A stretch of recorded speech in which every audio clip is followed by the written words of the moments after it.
Okay. Hi, everyone. My name is Kennedy Cole, and I'm the Outreach Coordinator for the Center for Urban and Regional Analysis at The Ohio State University. I'm excited to welcome you to our third webinar in the series From GIS to GeoAI, Bridging the Gap in Geospatial Education. This series is co-sponsored by Cura, the Ohio State Library Research Commons, and the Geography Department. Throughout this series, educators from across the country will talk about their experiences teaching GeoAI to the next generation of geospatial professionals and discuss what it means to be AI fluent in the context of geographic information science. Today, Dr. Wenwen Li will reflect on a decade of research exploration in GeoAI and discuss how these experiences have shaped our approach to preparing the GeoAI workforce. Before I introduce Dr. Li, I want to mention a few logistical items. If you require closed captioning today, you will find a box at the bottom of the screen labeled with CC. Click the box and select Show Subtitles. This will allow you to view subtitles during the presentation. During the webinar, feel free to submit questions at any time using the Q&A box. We will ask as many of your questions as we can in the last portion of the presentation, and if we do not get to your question, apologies in advance. Chat has been disabled, so please use the Q&A box if you have any information to share with the event organizers. As you may have seen on our website, this event is approved for 1 AICP CM credit. To claim your CM credit, log into your My APA account on the APA website and enter the event into your online CM event log. There will be a brief survey at the end of the webinar. If you have time, we encourage you to provide your feedback to improve these events. If you have any additional questions following this event, don't hesitate to email cura@osu.edu. To learn more about Cura's future events or sign up for a monthly newsletter, visit cura.osu.edu. You can learn more about the Research Commons at library.osu.edu/Research Commons and the Geography Department at geography.osu.edu. Now, I'd like to turn things over to Josh Sidbari, Geospatial Information Librarian at the Ohio State University Libraries, who will introduce our speaker. Thanks, Kennedy. I'm really excited to introduce today's speaker and for this presentation. Dr. Wenwen Li is a professor of geospatial data science in the School of Geographical Sciences and Urban Planning at Arizona State University, where she directs the Spatial Analysis Research Center, or SPARC. Her research focuses on cyber infrastructure, big data, and geospatial artificial intelligence, GeoAI, with applications in data and computation-intensive environmental and social sciences, such as environmental monitoring and Arctic change, disaster management, and clean water access for underserved communities. She's the recipient of the NSF Career Award in 2015 and the NSF Mid-Career Advancement Award in 2021. In 2023, she was elected a fellow of both the American Association of Geographers and the University Consortium for Geographic Information Science. Thanks for being here today, Wenwen, and I'm going to turn it over to you. Yeah, thank you, Josh. Thank you, Kennedy, for the invitation and a very nice introduction. Good morning, good afternoon, everyone. Thank you so much for joining us today. Today, I would like to share some of my thoughts on preparing the GeoAI workforce. We know that AI is a hot buzzword today, and it has been changing the way that we are doing research and we are teaching and learning in the classroom. So I will share a few points that are reflected from the lessons learned in my past 10 years of research and teaching in this space. And before I start, I would also like to thank my team members, Jiayu Xu, Xiao Chen, and Chenyan Lu for the very productive discussions, because a part of this talk, besides introducing my research in GeoAI, I would also like to share how the current GeoAI research is doing in the era of AI. So I discuss with my students who have different levels of expertise and knowledge in AI, GIS and remote sensing, and summarize from our discussions and put it into today's slides. So I would like to thank them for the very productive discussions and brainstorming to help me prepare today's talk. Okay, so very briefly, I think GeoAI is no longer an unfamiliar word today. We have different type of definitions of GeoAI, and here is my understanding of it. So first of all, GeoAI is have two aspects. One is to application of AI into geospatial domains to help solve important geospatial problems at a scale that was not possible with some of the traditional methods. And on the other hand, GeoAI also includes the integration of geospatial knowledge and the spatial principles to help guide the better design of AI models. So this is really a two-way street here with knowledge transfer from AI to geo and also from geo to AI. And of course, GeoAI has several pillar technologies and the main pillar including AI and its revolutionary development of deep learning, advanced computing technology, as well as the proliferation of geospatial big data. And today, my discussions will mainly cover 3 points. So I will briefly introduce our past decades of GeoAI research, and also about how we are preparing ourselves to train the GeoAI workforce to tackle the next generation of research and innovation challenges. And then I would like to share how we are doing GeoAI research and teaching in the era of AI and generative AI. And like a very brief point is, research and teaching and training for GeoAI always go hand by hand because this field is so new and it advances so rapidly. So we are doing it by learning it. So it's always like a joint advancing process. So here is a brief pathway of my own GeoAI research in my research team. So in the past decade or so, we have been focusing on developing GeoAI capabilities for environmental monitoring and mapping. And our starting point was actually a US Geological Survey funded projects where we're mapping creators from satellite imageries. And then we expanded to mapping different types of natural features across the US. And after that, we also did some Mars applications and applications in the Arctic. And more recently is we are translating AI's impact into helping addressing critical societal challenges like mapping and predicting different types of disasters like wildfire, landslide, and flood. And these are the applications. And also, I will show you how, from methodological perspectives, we are pushing the GeoAI field towards more capable and more suitable for geospatial problem solving. So here is how we got started. That is around 2015, 2016 when I first got a US Geological Survey funded projects to map natural features because the national map is one of the key products from the USGS. And they are very interested in developing the cutting edge geospatial technology to map these different natural features to accelerate the process of building the national map and towards building the intelligent national map. And once I started, I remembered I work with my program director, Dr. Lin Ursary. So I asked him, there are so many different types of natural features. Where should I start?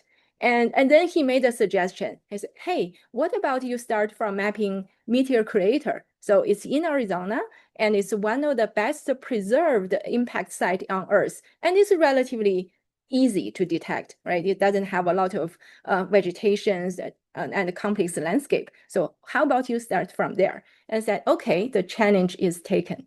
And by the time the deep learning has just started, and there are not so many people working on it. And we want to leverage this new technology to solve these classical problems. So, but it's a really challenging paradigm because there are not many tutorials and there are not many existing because it's completely, the deep learning at the time was completely a new learning paradigm from the traditional way of doing spatial analysis. So what we did is I contacted one of the colleagues who happened to also be a pioneer of this deep learning research. So my team members and his teams, we sit together to discuss several rounds on how this kind of new model works. Not only how, but also why it works, why it suddenly works so well compared to the traditional algorithms. So that discussions, that interdisciplinary discussion, was really helpful to help us to go beyond the learning curve of deep learning. And then we started to really do our first research of using deep learning for creator detections. So we collected from Google image search on many different creator samples and also some non-creator samples. So we want to have positive samples and also negative samples. And then we applied a really popular model called object detection model at the time. And then we found this detection accuracy for this kind of deep learning models was really impressive for all these larger creators and the smaller ones and the ones with overlapping boundaries. The model can all magically detect with a very high accuracy. So we were very impressed on the capabilities of deep learning models. And this research also give us the confidence that we want to further advance the applications of deep learning and AI into geospatial problem solving. And then after this first work, we wanted to expand these GeoAI applications into mapping different kinds of natural features across the entire US. And we were very lucky to receive an NSF project to support this research. And one of the critical challenges we were trying to solve by that time is at the very beginning, a lot of this deep learning is used for image analysis. And we only use one like satellite imageries. So our argument is using a single source of geospatial data is not sufficient for doing effective spatial analysis. So here is some examples. You can see this is Crater Lake and Mono Lake. They were actually formed in different type of basin types. But from the satellite imagery, you can see they look very similar. So, but if we add additional terrain factors like elevation data set and the slope data set, we can actually see the very different characteristics of these two lakes formed into different basin types. So one of the challenges we were trying to address in this NSF project is trying to integrate multi-source of geospatial data to tackle these terrain mapping problems. And then after mapping different kinds of natural features, we were thinking like the space exploration was very popular at the time. And I asked my team, hey, how about we did like a crater detection on the Martian surface. So then we quickly assembled the data set of generating over 100,000 of image scenes covering the global Martian surface. And we use a thermal imageries at 100-meter resolution as our background image. And very luckily, we found a database which contains the annotation of 640 creators. So those information help us to create an AI-ready dataset for the creator detection on the Martian surface. So we did this research, we get a paper published, and then we were thinking we want more people to be interested in this domain, to be able to learn from what we have been doing. So with my team, we have launched a GeoAI Martian challenge. So we shared the AI-ready dataset, and we shared the code, like providing the baseline tutorials of how we can leverage different deep learning models to detect these creators. So the goal is to encourage more interested researchers, students to learn and also advance this field through this challenge process. So it was a quite a successful event, and that also, besides research, we are also bringing that into the training and workforce development space. So after these, the applications on the Mars surface, and then we are returning to Earth and focusing on a very special region of the Arctic. So we collaborating with colleagues in Arctic science, like other cyber infrastructure specialists, we have received a number of support from Google and also NSF to map these one of the very important natural features called retrogressive salt slumps. And here is an example. They are widely seen in the Arctic landscape, and they formed when the frozen ground in the Arctic started to thaw, and then the ground becomes unstable, and then they collapse and then form these kind of features. So when you see these features across the Arctic landscape, it will give us a really important indications on the pace of permafrost thaw across different landscapes. So we are trying to detect those features and then to better understand how these changes, environmental changes, are linking to the Arctic warming and also global warming. And then, as we are doing this research, methodology-wise, we started to get into this foundation model space. And the concept of the foundation model is they are very large models, and they are trained with massive amount of big data in order to gain these unprecedented generalizability and adaptability in different application domains. So I'm sure everyone is familiar with ChatGPT. It's mainly for natural language interaction and question answering, but it now gradually integrate the multimodality analysis, so it can also analyze satellite imageries. So one of the example is I feed these satellite imageries. This is for landslide mapping, and ask the ChatGPT, say, hey, help me map all the areas affected by landslide in this satellite imagery. And here is what ChatGPT has generated for me. So all these red line labeled regions are considered as landslide regions. And then I say, hey, ChatGPT, this is actually the ground truth. The yellow regions are the landslide regions annotated by expert. Can you help me to generate an error map? And then it does very nicely. And this green shows it's actually landslide areas, and then the red and the blue shows false positive or false negative regions. So as you can see, even though the current AI foundation models are very powerful, they still suffers from doing image analysis or doing geospatial applications.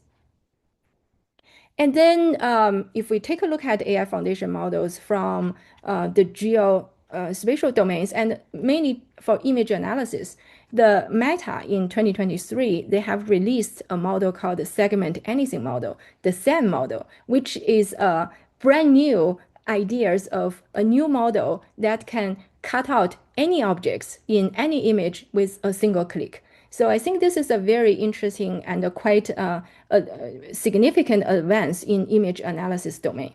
So for example, you see we can place some point of interest on the image, and then the segment anything model is able to segment any kind of objects of our interest, whether it's rivers, it's buildings, cloud, bridges, they can all help us to segment it. So this looks pretty cool and powerful, right?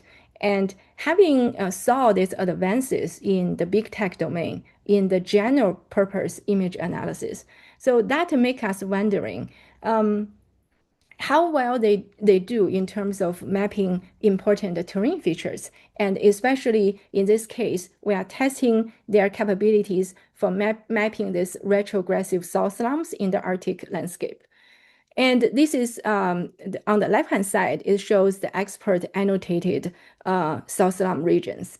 And then on the right-hand side is the SAM segmented result. So comparing this ground truth and the model prediction, we can see that even after fine-tuning, the segment anything model still struggles to segment these features accurately. So that is because these general purpose models, they do not take the special characteristic of remote sensing data, and they are not designed to doing spatial temporal analysis. So after this, we were hoping for a new kind of learning paradigms is a geospatial native solution of geospatial foundation models. And just very luckily, it's just a few months after the Meta released the segment anything model, NASA and IBM has released this new geospatial foundation model called the PRISVI. These ideas is, hey, we build a very large model that is specifically aims to tackle geospatial problems. So we have a massive amount of Earth observation data once we put into the model, and then the model can be easily adapted for different types of tasks, like whether it's mapping, change detection, classification, or segmentation.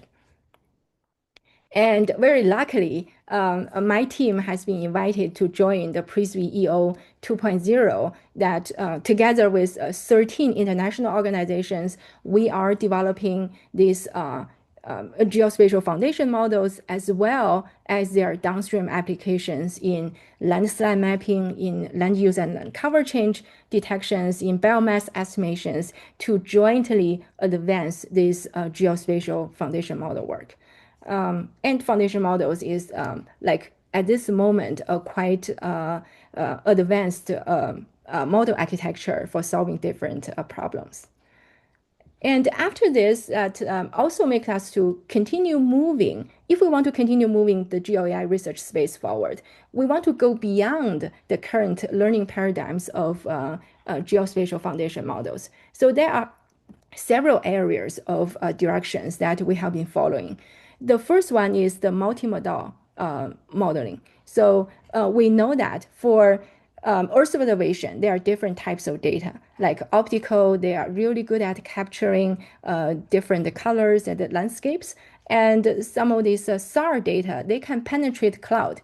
And in disaster mapping, this SAR data is very helpful because like for example, in flooding scenarios, it's always raining and cloudy, and this optical image may not be able to capture the important information. So there is really a need of integrating this multimodality geospatial data into the GeoAI research space.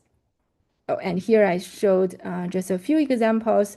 The red regions shows, hey, both SAR image and optical image are fully available in these areas. And then the orange box shows the SAR data is available, but the optical image are not fully available. And then in some other areas, only SAR data are available. Optical data, due to sensor coverage or due to the weather conditions, they were not able to capture information.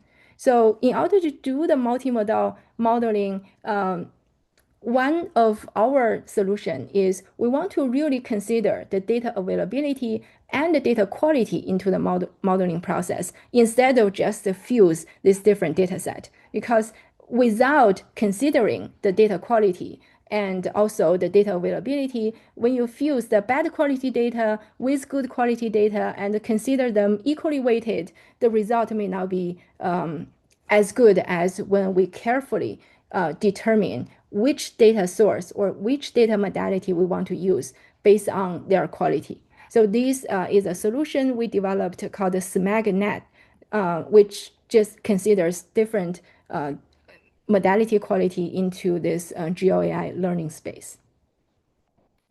And besides multimodality mapping and modeling, what I mentioned in terms of SAR and also in terms of optical image, they are mainly all image domains and they are raster data. So currently there are a lot of the embeddings and technologies which can convert the image into the embedding space. But what about vector data? Like in OSM, OpenStreetMaps, there are a lot of these building footprint available. And they, in addition to the satellite imageries, they provide very important semantic attributes about like how many floors this building has, whether it's used for commercial or residential. So can we integrate, besides the raster embedding, but also vector embedding into a single embedding space to better address different application needs? So with colleagues from different institutions, we have developed this perspective paper about how we can advance spatial representation learning beyond just pixels. How we can integrate raster and vector data into the future GeoAI modeling space. It is a very challenging problem, but I'm very happy to be contribute to this ongoing dialogue. And as I mentioned earlier, besides the geospatial foundation model that are developed mainly for image analysis, basically that's a spatial problems. So can we expand and extend the foundation model work into the forecasting domains, like to deal with the spatial and the temporal changes? So for example, if we want to predict the wildfire spread in the next 24 hours, like near real time, doing nowcasting of these like disaster wildfires. So what we can take is we can take a multi types of input in terms of fuel information, in terms of weather and humidity information, both observed variables and also forecasting variables, and also topology, as well as what is the extent of active fire today. So with all of these different types of information, and not only spatial, but the spatial temporal information in the past several days, can we integrate it into a foundation model that can better extract the spatial temporal relationships in order to predict how the wildfire will going to spread in the next day or next few days. So that is to go beyond image analysis as a spatial problems to spatial temporal analysis to do forecasting and other type of time series analysis. So here is just a snapshot of what we have been doing in terms of working on the GeoAI domains, from like mapping a simple feature like creators to map multiple types of natural features across the US and also in different planets and in different geographical regions. And here is the Arctic. And two, we are building our capabilities of translating the AI capabilities to address critical societal challenges. And as I mentioned, we are learning by doing it. So the next topic I want to discuss a little bit is how can we do GeoAI research in the areas of AI?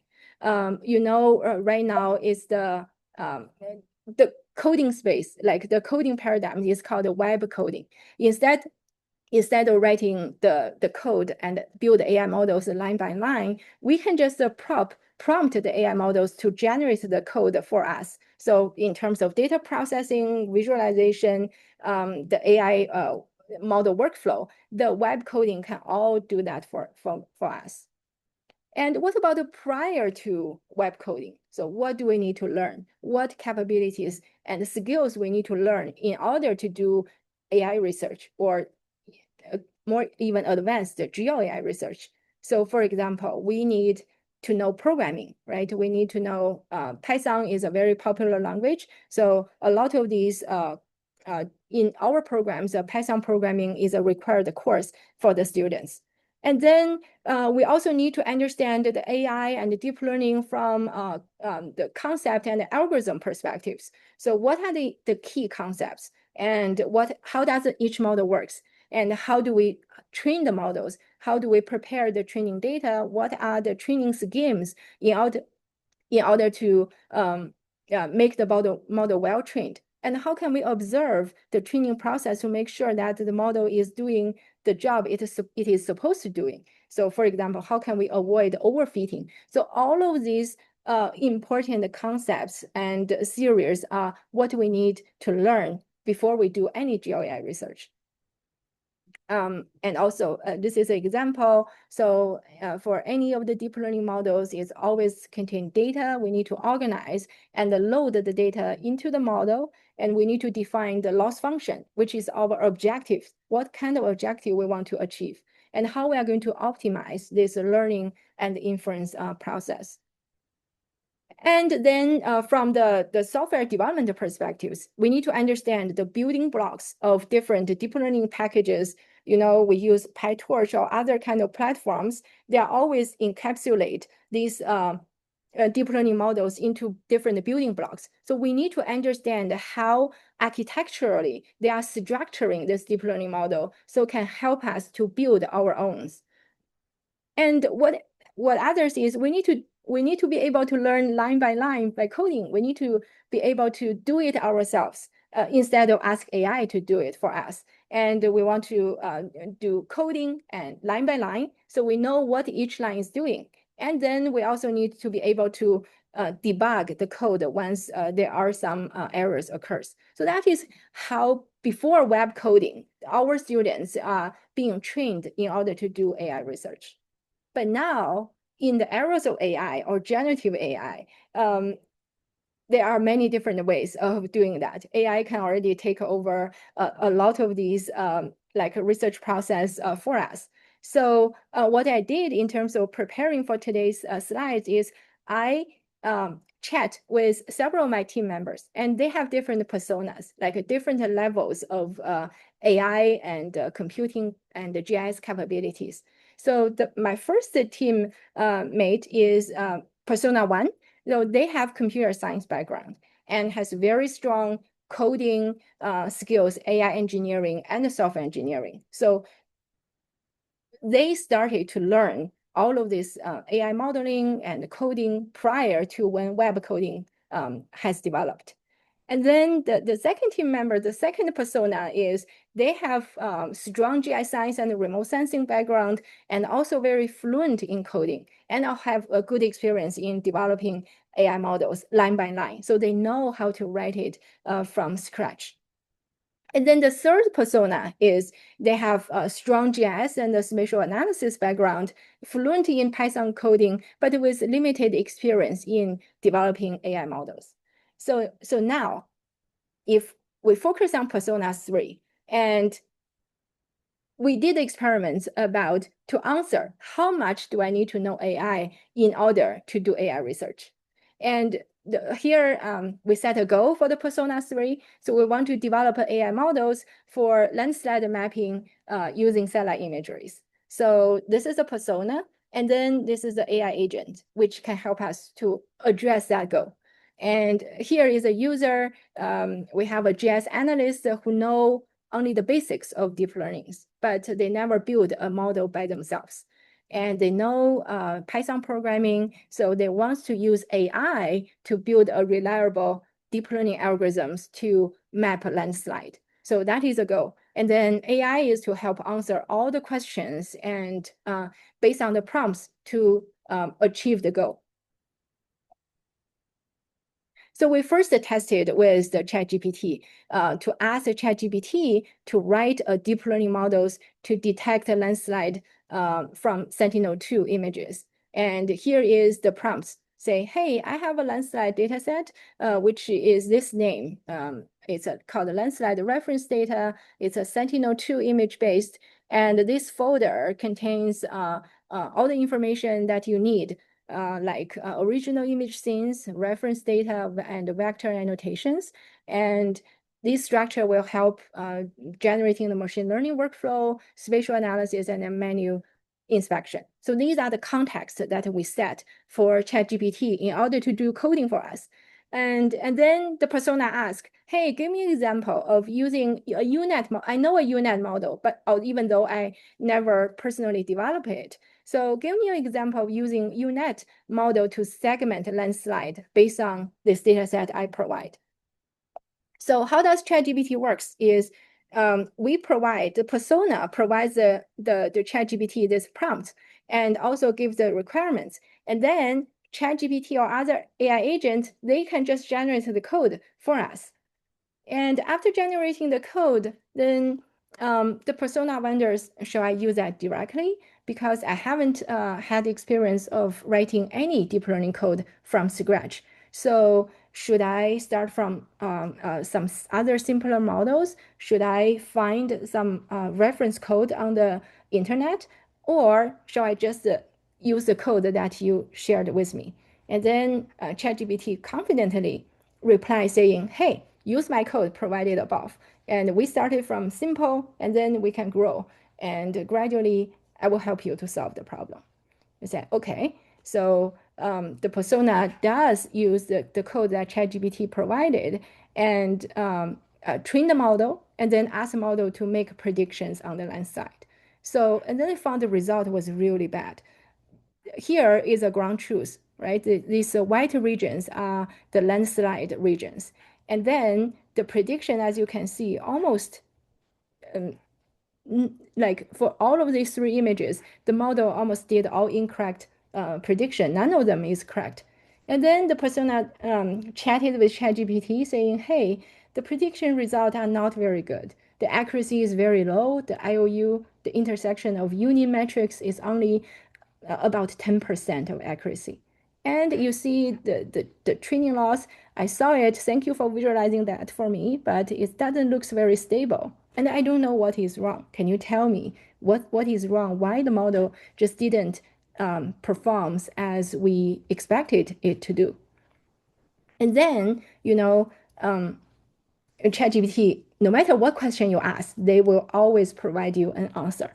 And okay, when we talk to ChatGPT, they mentioned, "Hey, what's wrong with the code?" And then he said, "Maybe in your image, because landslide is a rare event, and then in your training data set, there are a lot of negative samples. Like there's a lot of images that doesn't have a landslide pixels. So that causes a class imbalance. So to address this class imbalance, ChatGPT has suggested, hey, change a objective function, change a loss function, and then this may help you to achieve your goal.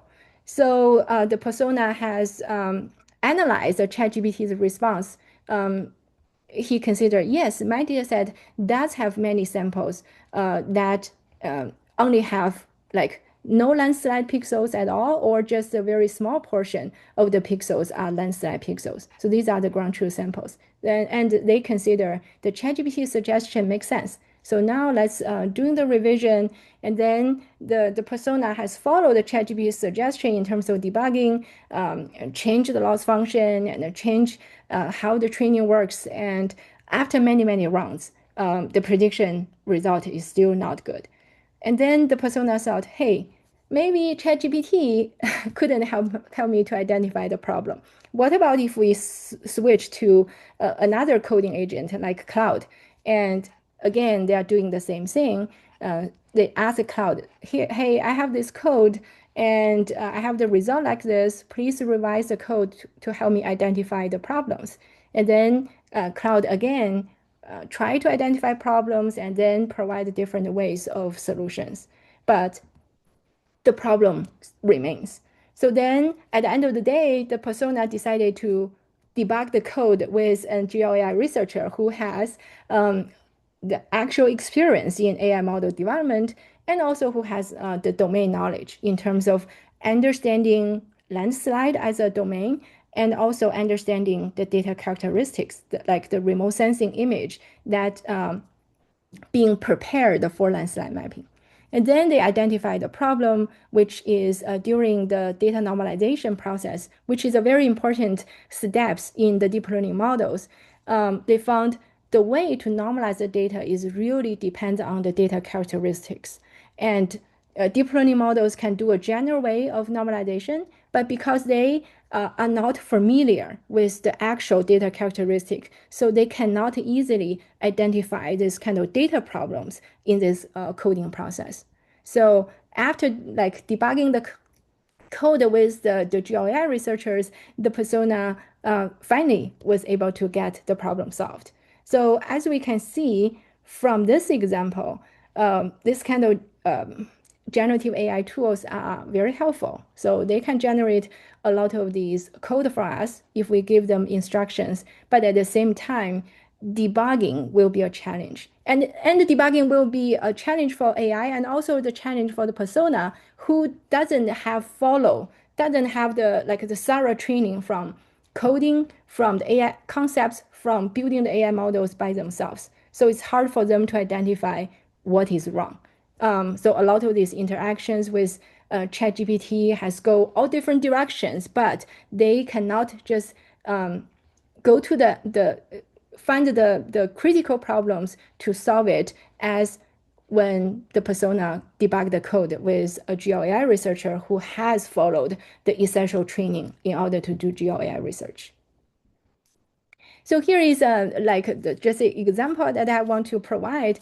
And now in the past 6 months or even slightly longer, there's a new way of doing coding and also even doing research. It's called agentic coding agent, like Codex. So when we think about doing programming or developing a model, we were always thinking, hey, we need to pull that codes up and then we do that line by line and change that.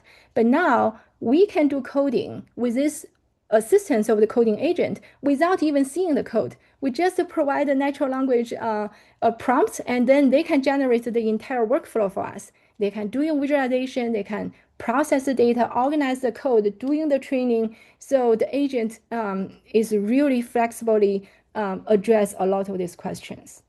So what is the advantage? We are in this, yes, we can refuse of doing this agentic coding agent, but they are really fast and they're very easy. And as long as you provide a natural language requirement, they can generate all kinds of code for you, and also code for debugging. But of course, what are the limitations for using this? Everyone is using that because it can help us to accelerate a lot of things we do.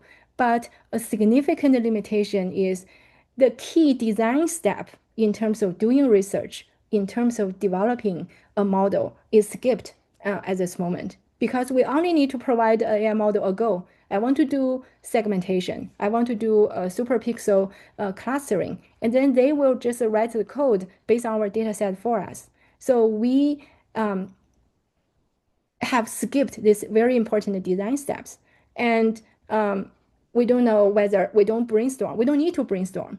Or we still need to brainstorm, but we can skip a lot of these brainstorm steps because AI is always having a solution. If this solution doesn't work, it can brainstorm and give you another solution. Although it looks like very flexible, but if we skip the design step, very important design step in terms of our research question, in terms of how we build the AI models, it will result in trying all these different ways of solutions without following the optimal path.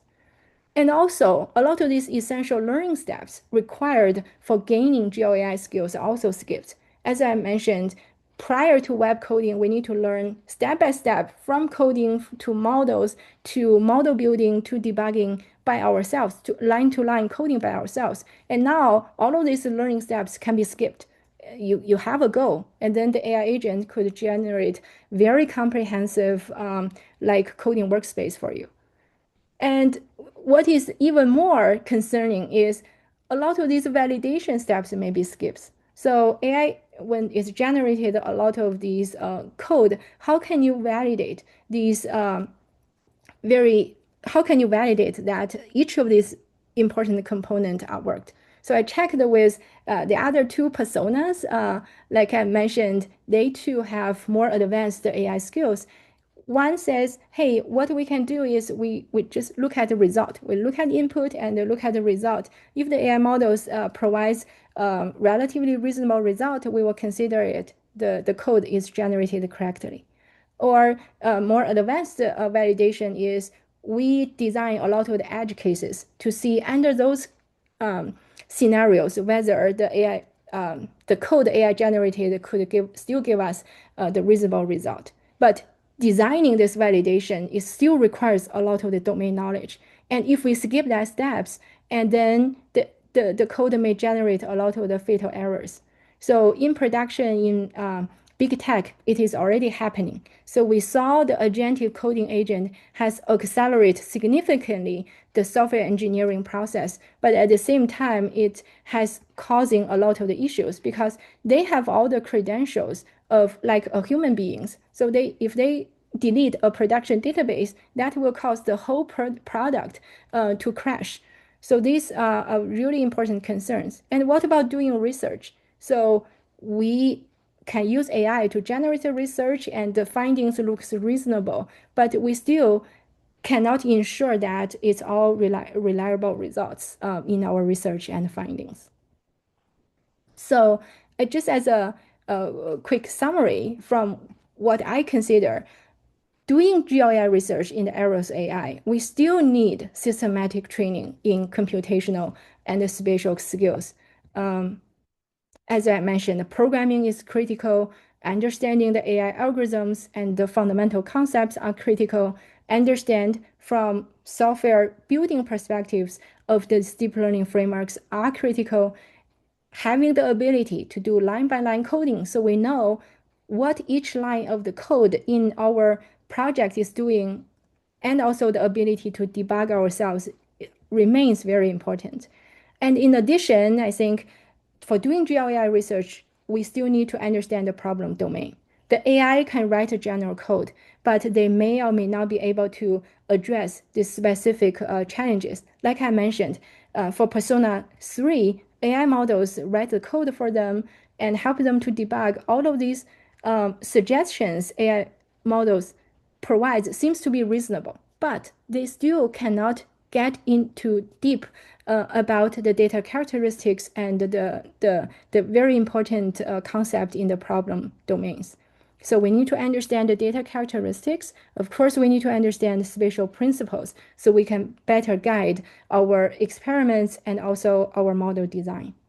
And we still need to understand the research process. We need to be able to design our research, develop each of the steps to tackle the problems, to debug and validate our research process. If we all rely on AI agent to do this, I think that will be very concerning of generating non-reliable result.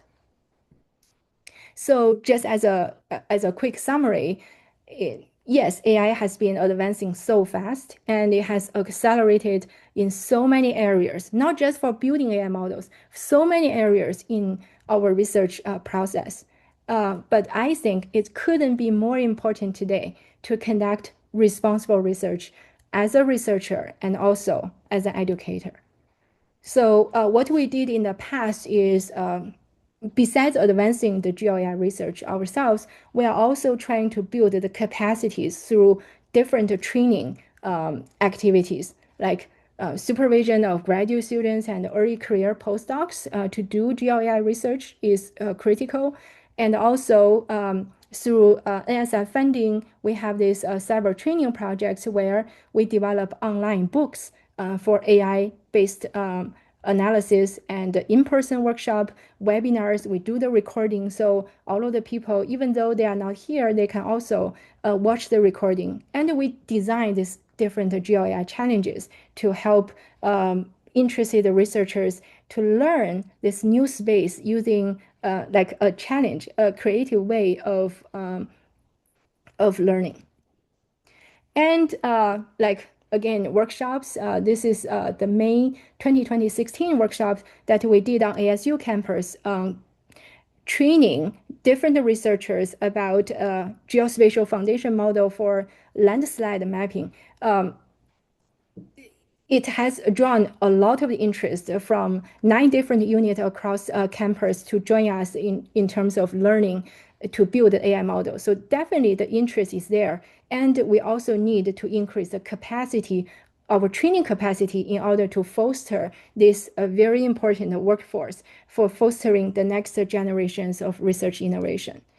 And here are some resources like on our website. We have the book, we have webinar recordings, and we have the challenge, which provides the data, the code, and all of these needed materials to learn GeoAI applications. And similarly, in terms of our foundation model workshop, we have the data, we have the code, and we have the tutorials of setting up AI models. So these are still informal training. And I think as a community of educators, we must do the curriculum renovation in order to embed all of these training efforts into our like undergraduate and graduate formal training programs. So I look forward to work with everyone and getting your feedback and working together to advance this GeoAI research and education together. Thank you so much. Thanks, Wenwen. We're going to give it a couple minutes for some questions to come in, but I really appreciated the discussion and the examples that you gave, like around vibe coding in particular. This idea that yes, you can sort of offload that to an AI, but in order for that to be productive, in order for that conversation to be productive, that person who's working with it needs to have this foundational knowledge and skill set. Otherwise, you can't really discern the quality of the results. And that's a question that I want to extend maybe just to the idea of geospatial AI agents in general, this idea of as students become more and more exposed to agents who might be able to carry out previous desktop workflows for spatial analysis or programmatic workflows for spatial analysis.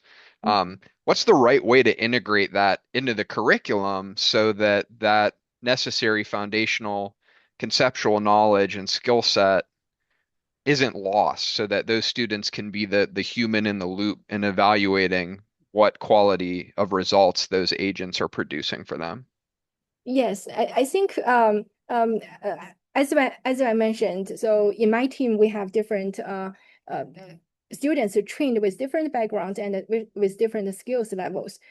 I feel that in order to best leverage the power of AI and all these agentic like coding assistants, we still need to have this critical training, step-by-step training, because we need to have a knowledge that above and beyond AI in order to validate its generated results and in order to instruct AI of how to do the things.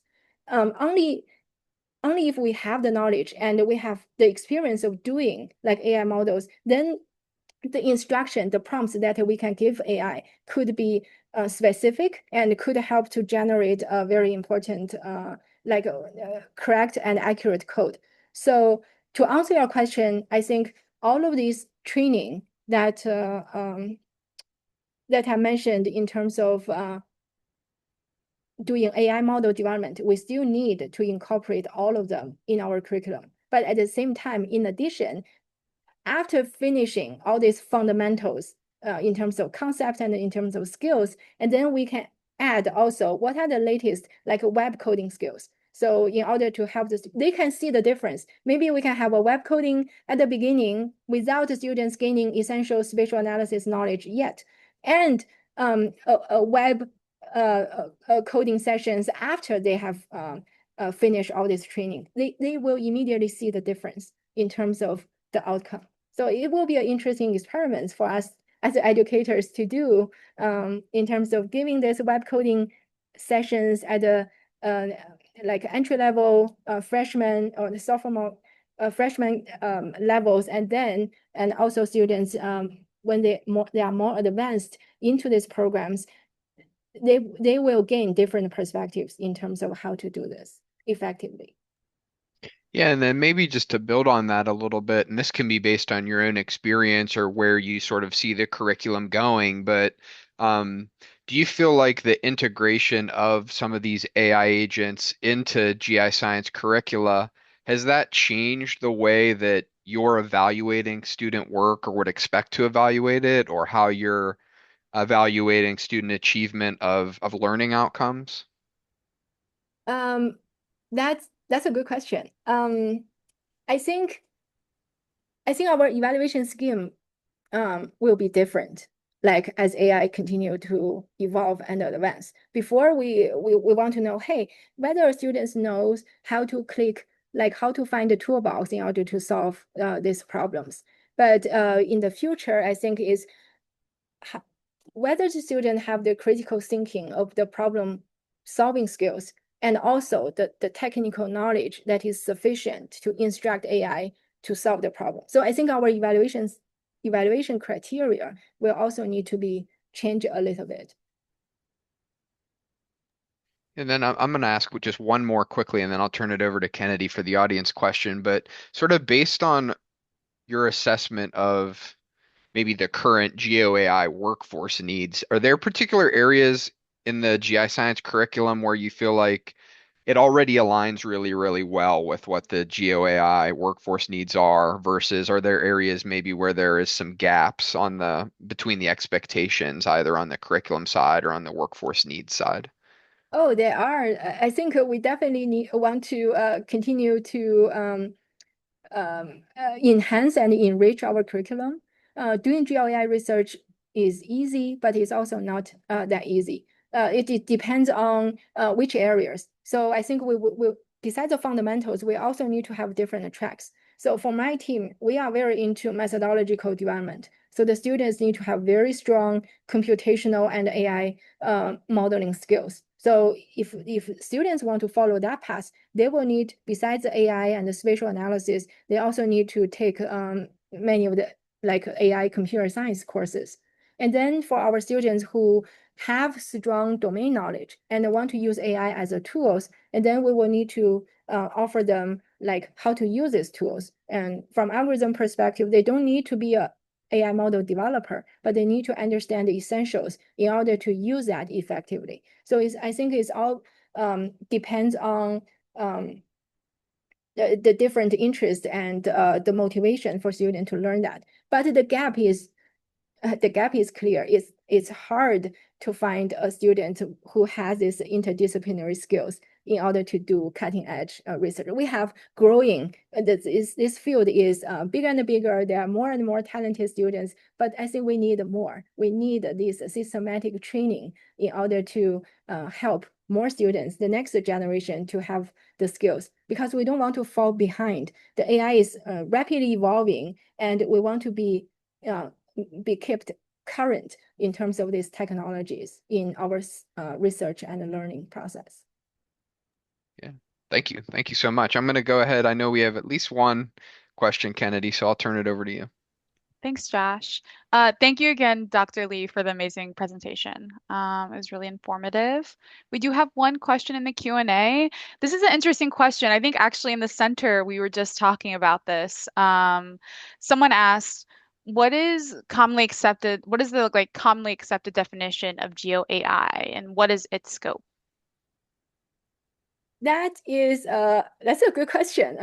I think as I mentioned at the beginning of my talk, this is how I understand what GeoAI includes. So of course, AI's application in geospatial domain, and also um, moving back, the other way of knowledge transfer is how we can integrate geospatial knowledge to guide the AI model designs. So those are the two pillars, a very important application area. We don't want to just be a use of this technology. We want to be a part of this next phase of AI innovations. So I think those two aspects would, in our research, maybe some are more interested in model development and some more interested in the application side. That's all I think totally encouraging, but it depends. But I think AI should not only be applications or model development. It should have a broader scope of definition in terms of